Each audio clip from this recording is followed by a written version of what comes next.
I'm Martin Quaintance. Paul Davies. I'm Bill Ford. It's Janet Johnson. Hi, I'm Lisa Ramjotten. Marcus introduced me to the business. Through Marcus de Maria and Investment Mastery.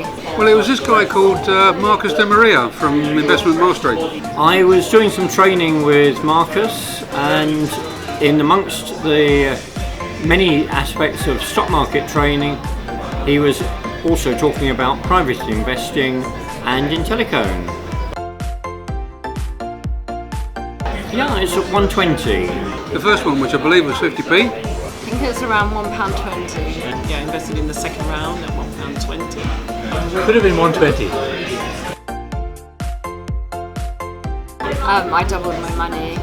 More than doubled my money, actually. I actually got back about 3 times what I put in. On 260, 270? More than double that. And I came out when they were sold at £2.70. And so I made 150%. That was brilliant.